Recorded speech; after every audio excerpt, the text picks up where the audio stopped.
Hello student, তাহলে আমার class 12 এর ইংলিশ মিডিয়ামের স্টুডেন্ট তোমরা যারা সিবিএসসি আর আইএসসি বোর্ডে পড়ো তাদের জন্য আমরা একটা স্পেশাল চ্যাপ্টার পড়ছিলাম। সেটা হচ্ছে strategies of enhancement of food production. ফুডের ব্যাপারে বুঝতেই পারছো আমাদের ফিউচার জেনারেশনে একটা ক্রাইসিস আসতে চলেছে। তার জন্য ডিফারেন্ট অনেক কিছু রিজন আছে, বাট সেই রিজনটা প্রবলেমটা সলভ করার সায়েন্সের একটা বলতে পারো দায়িত্ব। সায়েন্স থেকে আমরা সেই জিনিসটা কিছু টুলস এমন কিছু বানাতে চাইছি যার থ্রু দিয়ে আমরা ফুডের ক্রাইসিসটা সলভ করতে পারি। একটা ফার্মারদের ক্ষেত্রে সবথেকে বড় যে প্রবলেম সেটা কি জানো? সেটা হচ্ছে প্ল্যান্টের ডিজিজ হওয়া। সেটা হতে পারে ফাঙ্গাল ডিজিজ, হতে পারে ভাইরাল ডিজিজ। এতে আলটিমেটলি প্রোডাকশনটা অনেক কমে যায়। আমরা তাহলে আজকে কি এমন কিছু সলিউশন দিতে পারবো যার থ্রু দিয়ে ফার্মাররা নতুন কোনো টেকনোলজি বা নতুন কোনো এমন প্ল্যান্ট পাবে হাতে যেটা হবে ডিজিজ রেজিস্ট্যান্স। এছাড়া আজকে এই সিচুয়েশন দাঁড়িয়ে আমরা এমন একটা সময় আসছি ইকোনমিক্যাল দিক থেকে আমরা অনেকেই অত পিছিয়ে পড়বো। সেখানে আমরা যদি ফ্রুট খেতে না পারি, আমাদের পয়সার অভাবের জন্য যদি ফ্রুট খেতে না পারি, তাহলে ফ্রুটের জন্য যে ভিটামিনের ডেফিসিয়েন্সি হতে পারে। সেজন্য আমাদের চেষ্টা করতে হবে এমন কিছু প্ল্যান্ট তৈরি করা যার মধ্যে ওই ভিটামিন কন্টেন্ট থাকবে। বুঝতে পারছো? এই ধরনের ব্যাপারগুলোকে নিয়ে আজকে আমরা ডিসকাস করি। চলো আমাদের আজকের টপিকের মধ্যে দীপায়ন, সিদ্ধার্থী, ব্যাপারটা বুঝতে পারলে তো? আজকে আমরা যেটা পড়তে চলেছি এই টপিকগুলোর উপর। মাসুম, রাইট?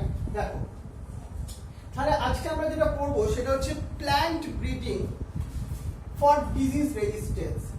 একটা প্ল্যান্টের মেনলি যে ডিজিজগুলো হয় সেটা ফাঙ্গাস থেকে হয়, ব্যাকটেরিয়াল থেকে হয় আর ভাইরাল প্যাথোজেনস থেকে হয়, যারা প্ল্যান্টের ডিজিজ কজ করে।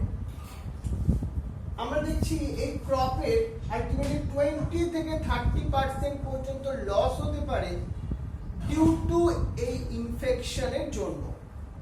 বুঝতে পারছো ফার্মাররা কতখানি worried about this type of disease? তাহলে দেখো আমরা কি চাইছি, এই ডিজিজ থেকে প্ল্যান্টকে প্রোটেক্ট করতে। বাট এখন কোন প্রসেসকে ইউজ করা হয় এই প্ল্যান্ট ডিজিজগুলোকে প্রোটেকশনের জন্য? আজকে আমাদের মার্কেটে ডিফারেন্ট টাইপস অফ ফাঙ্গিসাইডস অ্যান্ড ব্যাকটেরিওসাইডস আছে, যেগুলো কি করে, সেটা ব্যাকটেরিয়াকে কিল করে আর ফাঙ্গাসকে কিল করে। এটা কেমিক্যালি যদি এই পেস্টিসাইডস গুলো আমরা ইউজ করি সেটা কিন্তু পলিউশন ক্রিয়েট করে এবং সেটা কস্টলিও। তাহলে আমাদের এমন কিছু টেকনিক ডিসকভার করতে হবে যেটা পলিউশনের দিক থেকে অনেক বেটার হবে, পলিউশন যাতে না করে এবং কস্টও যাতে কম হয়। তাহলে চলো আমরা এমন কি কোনো টেকনিক ডিসকভার করতে পারবো আজকে? দেখে নি সেই জিনিসগুলো কি কি হতে পারে। কারণ একটা ফার্মার যখন তার একটা ল্যান্ডে কোনো ক্রপ প্রডিউস করতে চাইছে, that time they must be aware what type of disease are happening this type of plant. তার জানা দরকার ওই প্ল্যান্টের কি টাইপ অফ ডিজিজ হতে পারে, তবেই না তার জন্য সে প্রোটেকশন নেবে। দেখো, সাম প্ল্যান্ট ডিজিজ, যেমন ফাঙ্গাল ডিজিজের একটা নাম শোনো, যেটা হচ্ছে রাস্ট ডিজিজ। এটা কোথায় হয়? ব্রাউন রাস্ট অফ হুইট আর রেড রট অফ সুগারকেন আর লেট ব্লাইট অফ পটেটো, এগুলো সবই হচ্ছে ফাঙ্গাল ডিজিজ। বুঝতে পারলেন সুরজিৎ, দিগন্ত? এই হচ্ছে সেই ফাঙ্গাল ডিজিজগুলো। ব্যাকটেরিয়াল ডিজিজের নাম যদি তোমার জিজ্ঞাসা করা হয় কি বলবে? সেটা হচ্ছে ব্ল্যাক রট অফ ক্লরিফিয়ার এর একটা ডিজিজ। ছাড়া আরো অনেক ডিজিজ আছে, আমি তোমাকে একটা এক্সাম্পল বললাম। ভাইরাল ডিজিজ তোমরা আগে ছোটবেলা থেকে শুনেছো, টোবাকো মোজাইক ভাইরাস থেকে যেটা টোবাকো মোজাইক ডিজিজ বা তোমার টার্নিং মোজাইক ডিজিজ, এগুলো সবই ভাইরাল ডিজিজের কথা আমি বলছি। এটা ছাড়া দেখো, এই ধরনের ডিজিজ গুলো থেকে আমরা প্ল্যান্টকে প্রোটেক্ট করব কি করে? So methods for breeding for disease resistance. আমরা তাহলে এমন কিছু প্ল্যান্ট তৈরি করতে চাইছি যেগুলো ডিজিজ রেজিস্ট্যান্স প্রপার্টি থাকবে। But how? এর জন্য আমরা দুটো মেথডস এর কথা বলি। একটা হচ্ছে conventional breeding techniques, another one is a mutational breeding techniques. এই দুটো প্রসেসিং ইউজফুল এবং আমরা নিউ ব্রিডস অফ প্ল্যান্ট তৈরি করতে পারি যেগুলো ডিজিজ রেজিস্ট্যান্স পাওয়ার আছে। দেখো, প্রথম আমরা ডিসকাস করি কনভেনশনাল ব্রিডিং টেকনিক, যেটা আমাদের ইন্ডিয়াতে অনেক দিনকার একটা ফেমাস টেকনিক্স বলতে পারো। কি করা হয় এতে? আমরা যদি স্টেপস গুলোকে ওয়ান বাই ওয়ান ডিসকাশনের মধ্যে আসি। First step, screening the germplasm the resistance source. আমাদের ফার্স্ট কি করতে হবে? ডিজিজ রেজিস্ট্যান্স প্ল্যান্টের সোর্সকে ফাউন্ড আউট করতে হবে, যে কোন প্ল্যান্টগুলো, অনেক একটা প্ল্যান্টের পপুলেশনের মধ্যে কিছু প্ল্যান্ট হয় ওই পার্টিকুলার ডিজিজ থেকে রেজিস্ট্যান্স, ওই ধরনের প্ল্যান্টকে আমাদের স্ক্রিনিং করতে হবে, সিলেকশন করতে হবে। এটা ফার্স্ট স্টেপ। তারপর কি করব আমরা? করার পর ওই দুটো প্ল্যান্টের মধ্যে হাইব্রিডাইজেশন করাবো। So hybridization of selected plant. তারপর তো সিডস হবে আফটার ফার্টিলাইজেশন। সেই সিডসটা আমরা কি করব? সিলেকশন করব আর ইভালুয়েশন করব of the hybrids. After testing and release the new varieties of seeds আমরা তৈরি করি। এইভাবে আমরা দেখবে মার্কেটে বলি এটা হাইব্রিড সিড, হাইব্রিড বেগুন বা হাইব্রিড এই জিনিসটা, হাইব্রিড ভেজিটেবল। সেটা জেনারেলি এই প্রসেসকেই ফলো আপ করে তৈরি করা যায়। কিন্তু এই যে তোমার প্রসেসটার অনেকটা ডিসঅ্যাডভান্টেজও আছে। আমরা অলরেডি দেখো এই ধরনের কনভেনশনাল ব্রিডিং টেকনিক্সকে ফলো করে কোন কোন ধরনের তোমার প্ল্যান্টের প্রোডাকশন করেছি।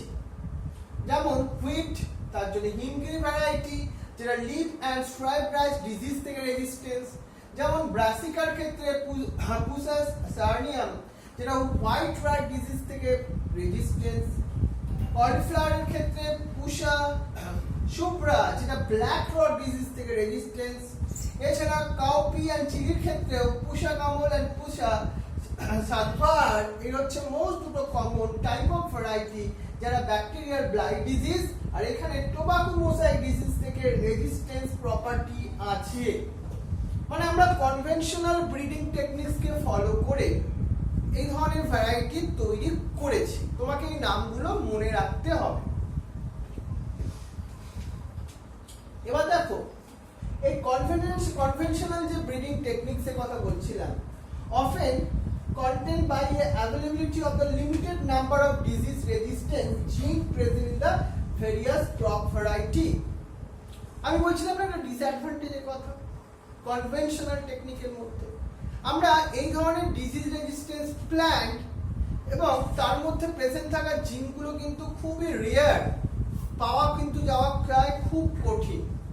এর জন্য আমরা একটা নতুন টেকনিক ইন্ট্রোডিউস করছি, that is the mutation technique. So inducing the mutation in plant and screening the plant material or the resistance leads to desirable gene being identified.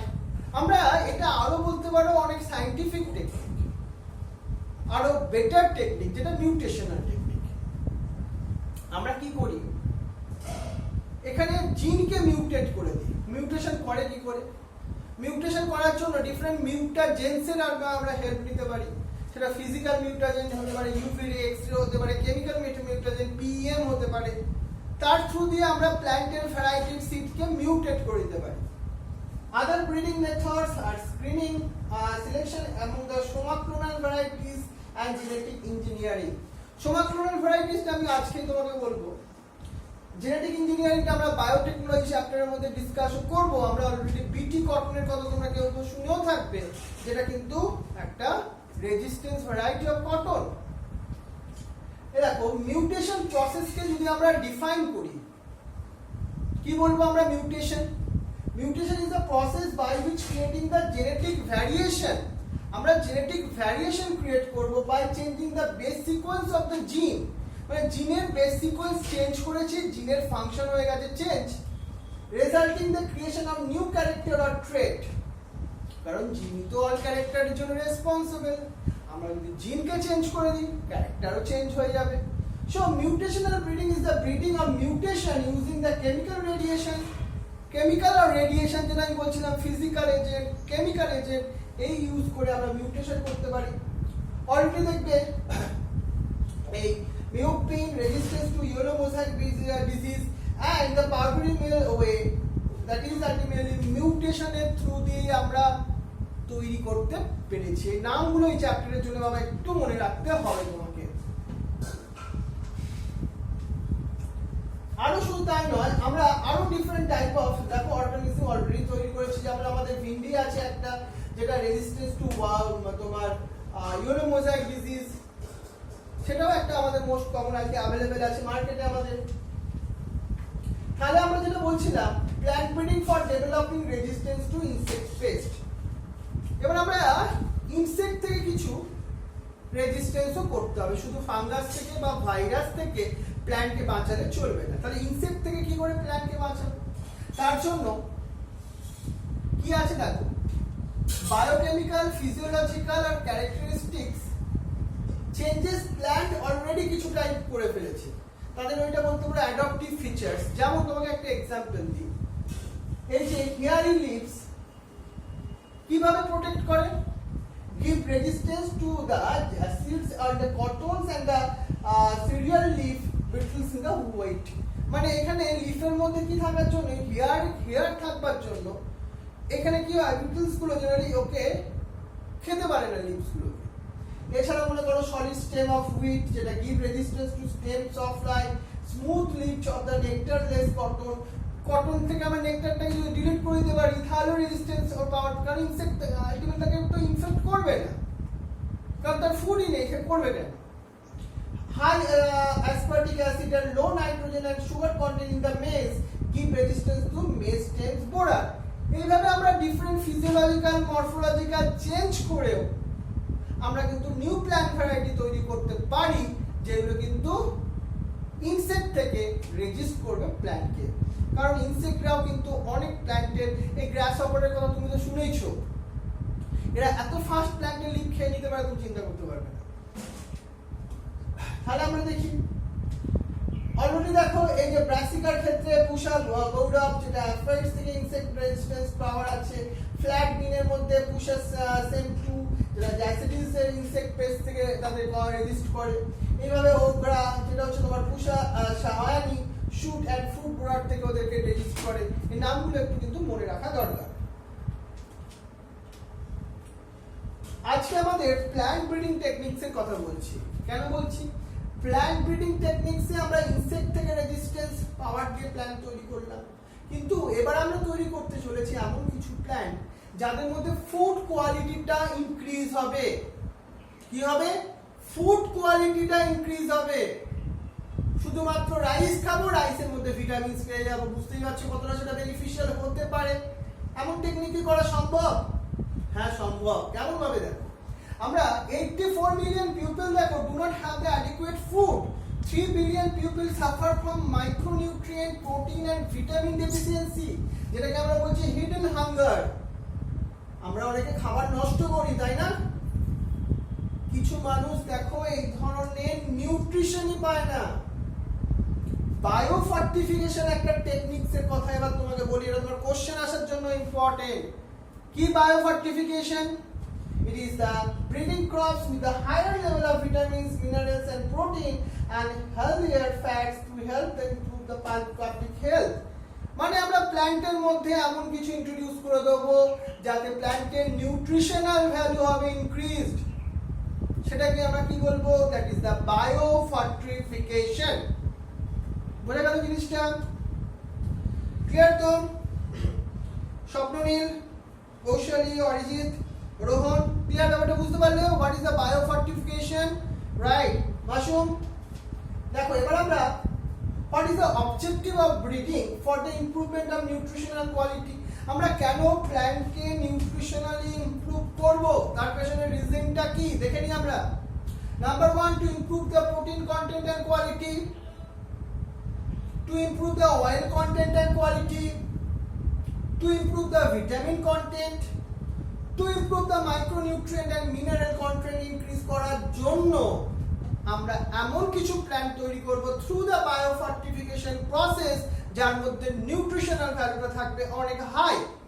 বুঝতে পারছো না কত আমাদের পক্ষে বেনিফিটেড হতে পারে যারা ডেভেলপিং কান্ট্রি তাদের জন্য। আমরা এইভাবে তৈরিও করেছি। কি তৈরি করেছি দেখো, আমরা in 2000 year make hybrids that have the ultimate twice the amount of amino acid, lysine and tryptophan। এই যে দেখো আমরা তৈরি করেছি এমন মেজের ভ্যারাইটি যেটা আমরা ভিভেক হাইব্রিড 9 বলতে পারো, তার মধ্যে আমরা lysine and tryptophan this type of amino acid content বেড়ে গেছে, যেগুলো very important amino acid for the human bodies এর ক্ষেত্রে। এছাড়া আমরা তৈরি করেছি হুইট ভ্যারাইটি অ্যাটলাস 66, যার মধ্যে আছে high protein content, has been used as a donor to improve the cultivated তোমার wheat। এছাড়া আমরা আরো এমন প্ল্যান্ট তৈরি করেছি যার মধ্যে আয়রন কন্টেন্ট অনেক বেশি। এই ধরনের কিছু প্ল্যান্ট কিন্তু ভেরি ভেরি ইম্পর্টেন্ট। যেমন আমরা তোমাকে এক্সাম্পল থ্রু যদি তোমাকে বোঝাতে চেষ্টা করি, দেখবে আমরা ভিটামিন এ এনরিচ ক্যারট তৈরি করেছি, vitamin C enrich bitter gourd তৈরি করেছি, iron and calcium enriched spinach তৈরি করেছি, প্রোটিন এনরিচ বিনস তৈরি করেছি। মানে একটা খেলে তার সাথে তুমি অন্য জিনিস ফ্রিতেই পেয়ে যাবে। এটা অনেক বেশি বেনিফিশিয়াল আমাদের ক্ষেত্রে for the nutrition value enhance করে প্ল্যান্টের ক্ষেত্রে। এবার আমরা আরেকটা ভেরি ইম্পর্টেন্ট জিনিস দেখব। আজকে আমরা যারা মনে করো অমনিভোরস, যারা কার্নিভোরসও বলতে পারো, যারা মিট ছাড়া যাদের খাওয়াই হয় না, মিট খেতে যাদের খুব পছন্দ, কি গো মনে পড়ছে কার নাম বলছি? দীপায়ন, মাসুম, কার নাম বলতে চেষ্টা করছি, তার নাম বলছি না কিন্তু আমি এখন ক্লাসরুমে গেলে তাকে বলতাম নামটা। দেখো এবার মিট খাওয়া মানে তুমি একটা অ্যানিমেলকে মেরে ফেলছো, কিল করে দিচ্ছ। তার থেকে তুমি বলবে স্যার আমার তো প্রোটিন দরকার, প্রোটিন না খেলে আমি কি করে গ্রোথ হবে আমার? সেই জন্য আমি তোমাকে আলাদা একটা টুলস দেখাই। আমি এটা প্র্যাকটিক্যালি নিজেও খাই, কিন্তু এই তোমার সিঙ্গেল সেল প্রোটিন আমি কি করেছি, স্পাইরুলিনা কিনেছি। মানে এ থেকে আমি অনেকটা প্রোটিন কন্টেন্ট পেয়ে যাই। বুঝতে পারছো দিগন্ত? বুঝতে পারছো অন্বেষা, সায়ন্তনী, রিয়া, তৃষিতা, উত্তরা, সাদিষ্টা? আমরা এখানে সিঙ্গেল সেল প্রোটিনের কথা বলছি, single cell protein or SCP. জিনিসটা কি ভালোভাবে সেটা একটু বুঝে নিই। আমরা স্পাইরুলিনার কথা একটু তোমাকে বলি। It is the alternate source of protein for animal for the human nutrition. আমরা এখানে মাইক্রো অর্গানিজম লাইক মাইক্রোস কে ইউজ করব as a food source which have the source of the protein. Most commonly spirulina use হয়। এটা powder ফর্মে কিনতে পাওয়া যায়, tablet ফর্মে কিনতে পাওয়া যায়। আমি তো পাউডার ফর্মে কিনেছি। দেখো একটা তোমাকে एग्जांपल দেখাই। A 250 kg cow produce 200 gram of protein per day. On the other hand, in the same period, 250 gram of microorganisms like Methylophyllus and produce 25 tons of protein. বুঝতে পারছো? তাহলে যদি আমরা স্পাইরুলিনাকে কালচার করি, কাল্টিভেট করি, তাহলে আমরা কত প্রোটিনের একটা ভালো সোর্স পেতে পারি। শুধু তাই নয়, এটা আমাদের এনভায়রনমেন্টে অক্সিজেনও সাপ্লাই করে, কারণ এটা ফটোসিনথেসিস করতে পারে। দেখো তাহলে এই স্পাইরুলিনা একটা very good example for ISC বোর্ডের ক্ষেত্রে। গাড়ি বুঝতে পারছো? এবার এই spirulina rich in protein, minerals, fats, carbohydrate and vitamins. তাহলে তুমি মিট খাবে কেন? তোমার মিট খেলে টেস্ট শুধু থাকবে এই অবধি, মাউথ অবধি। তোমার কি ইসোফেগাসে গেলে তুমি মিটের টেস্ট পাও না, কিন্তু তার মধ্যে তুমি অ্যানিমালটাকে কিল করে খেয়ে ফেলেছো। তার থেকে যদি আমরা এমন কিছু সোর্স দেখাতে পারি যার মধ্যে তুমি সেম কোয়ালিটিজের প্রোটিন পেতে পারো, তাহলে আমরা অ্যানিমালগুলোকে সার্ভাইভ করাতে পারবো। সেই জন্য single cell protein is very important. আমরা মেনলি কি করি, এই সিঙ্গেল সেল প্রোটিনগুলোকে কালচার করি। কালচার করে তারপর এগুলোকে এসে পাউডার ফর্মে কিনতে পাওয়া যায়। এটা আমাদের এনভায়রনমেন্টের পক্ষেও বেনিফিশিয়াল, কারণ এরা পলিউশনকেও কন্ট্রোল করতে পারে। এবার দেখো আমরা একটা নেক্সট পার্ট আসি, যেটা most and most important, that is the tissue culture. মানে আমরা টিস্যুকে কালচার করব। বাংলা ভাষায় হচ্ছে এই জিনিসটা। কেমন ভাবে করব সেটা করি, চলো। আমরা এখানে টিস্যু কালচার টেকনিক্সে আমরা গ্রো করব প্ল্যান্ট সেলসকে আর প্ল্যান্ট টিস্যুকে। কিসে গ্রো করব? In sterilized culture medium under the control aseptic condition. আমরা দেখতে পাচ্ছি না মিডিয়াম তৈরি করে প্ল্যান্টকে গ্রোথ করিয়েছি। Whole plant can be regenerated. একটা বড় প্ল্যান্ট আমরা তৈরি করতে পারি স্মল একটা টিস্যু থেকে। ওই যে স্মল টিস্যুকে আমরা বলছি এক্সপ্ল্যান্টস। কি জিনিস এটা? Any plant part grow in the test tube under sterile condition with a special nutrient medium. Normally জলের মধ্যে দিয়ে দিলে গ্রো করবে না, তার জন্য কি চাই? চাই স্পেশাল নিউট্রিয়েন্ট মিডিয়াম, যেটাকে আমরা বলছি টিস্যু কালচার মিডিয়াম। বোঝা গেছে? সমব্রত, শাশ্বত, অর্ক, ক্লিয়ার ব্যাপারটা বুঝতে পারছো? নেক্সট দেখি আমরা totipotency বলে একটা ভেরি ইম্পর্টেন্ট টার্মস আসে। What is the totipotency? It is the capacity to generate the whole plant from any cells or the explant. মানে ছোট একটু পার্ট থেকে দেখো আমরা একটা যখন হোল প্ল্যান্ট তৈরি করতে পারছি, that is the totipotency. And the nutrient medium must be provided, যেটা প্ল্যান্টকে গ্রো করাতে হবে তার জন্য যে নিউট্রিয়েন্ট মিডিয়াম, তার মধ্যে কার্বন সোর্স থাকতে হবে, তার মধ্যে কিছু ইনঅর্গানিক সল্টস থাকতে হবে, অ্যামাইনো অ্যাসিড থাকতে হবে, তবেই না প্ল্যান্টগুলো গ্রো করবে। টেস্ট টিউব মিডিয়াম রেডিমেড কিনতেও পাওয়া যায় মার্কেটে আজকে, বুঝছো? So by the tissue culture it is possible to achieve the large number of plants in very short time.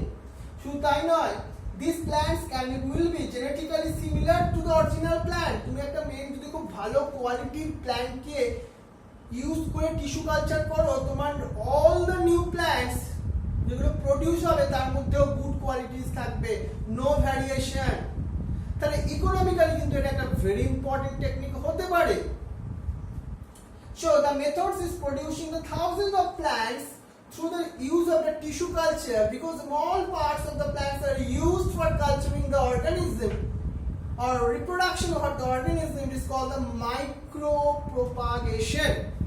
কি বললাম? Micropropagation. এবার দেখো, food plants like tomato, banana, apples have been produced by these methods. শুধু তাই না, ভাবো তোমার একটা ভালো প্ল্যান্ট ছিল, সেটা ডিজিজ হয়ে গেছে, তুমি সেটাকে রিকভার করবে কি করে? তুমি তার মেরিস্টেম পার্টটা, টিপ রিজিয়নটাকে ব্রেক করো, ব্রেক করে টিস্যু কালচার মিডিয়ামের মধ্যে গ্রো করিয়ে তুমি তোমার ওই ওল্ড প্ল্যান্টকেও রিজেনারেট করতে পারো। এটাও কিন্তু একটা টিস্যু কালচারের অ্যাডভান্টেজের মধ্যেই আসে। বুঝে গেল ব্যাপারটা? এবার আসো আমাদের একটা very important process, somatic hybridization. মানে কি? It is the production of hybrid plant by the fusion of protoplast of the two different varieties of plant. দেখো এটা একটা ভ্যারাইটিস, এটা একটা ভ্যারাইটিস। আমরা এর থেকে ফার্স্ট কি করেছি? সেলকে আইসোলেট করেছি, একটা পেট্রি ডিশের মধ্যে এইভাবে দুটো সেলসকে রেখেছি। তারপর আমরা কি করেছি? দুটো সেলসের প্রোটোপ্লাস্টকে ফিউশন করে দিয়েছি। প্রোটোপ্লাস্ট মানে living part of the cell. প্রোটোপ্লাস্টের মধ্যে কি ছিল? নিউক্লিয়াস ছিল। এবার নিউক্লিয়াস গুলো নিজেদের মধ্যে মার্জ হয়ে গেছে। তারপর নিউক্লিয়াসের মধ্যে তো জিন ছিল, যদি মার্জ হয়ে যায় আমরা এমন একটা প্ল্যান্ট পাবো যে প্ল্যান্টের মধ্যে বোথ প্ল্যান্টের ক্যারেক্টারিস্টিক ফিচার্স প্রেজেন্ট আছে। এটাকে আমরা একটা হাইব্রিড প্ল্যান্টস বলতে পারি, তৈরি করতে পারি by the soma cloning methods or the somatic hybridization methods এর থ্রু দিয়ে। এটাকে আমরা কি বলছি? Somatic hybridised. প্রসেসটার নাম সোমাটিক হাইব্রিডাইজেশন। ক্লিয়ার হলো জিনিসটা? চলো এবার দেখি আমরা। শুধু তাই নয়, এইভাবে আমরা protoplast of tomato and the potato has been fused to producing the new hybrid variety having the tomato and potato characteristics. বুঝতে পারছো? এমন একটা প্ল্যান্ট তৈরি করলাম আমরা সোমাটিক হাইব্রিডেশন দিয়ে, টমেটো, যার মধ্যে টমেটো এন্ড পটেটো দুটো ক্যারেক্টারিস্টিক ফিচারসই প্রেজেন্ট আছে। এইভাবে আমরা নিউ প্ল্যান্ট তৈরি করতে পারলাম আজকে। নিয়েই আমাদের এই চ্যাপ্টারটা শেষ হলো আজকে। তোমরা এরপর কি করবে? আমার নোটটা ভালো করে পড়বে। এরপর নোটের পেছনে যে অ্যাসাইনমেন্ট গুলো দেওয়া আছে সেগুলো কিন্তু খুব ভালোভাবে করার চেষ্টা করো, করে আমাকে হোমওয়ার্ক করে পাঠাতে ভুলবে না। ক্লিয়ার তো? মনে থাকবে জিনিসটা? তোমাদের সবাইকে থ্যাংক ইউ জানাই, তোমরা এত মন দিয়ে ক্লাসটা করলে, সেজন্য তোমাদের সবাইকে একবার থ্যাংক ইউ না জানালেই নয়। শামিকা, ইশিকা, অঙ্কিতা, শ্রেয়া, আমাদের রিফা, রাইট, রোশনি, শ্রুতি, ঋত্বিক, প্রত্যুষা, রিয়া, অ্যান্ড সৃজনী, তোমাদের সবাইকে থ্যাংক ইউ।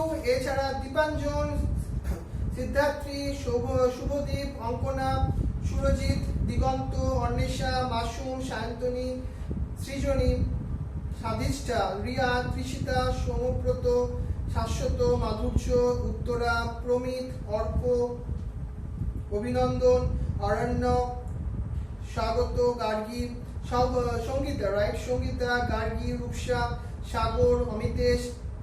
সাগর তুমি পরে ক্লাস করছো শুনলাম, ভেরি গুড, কিন্তু ক্লাসটা প্রত্যেকদিন করবে।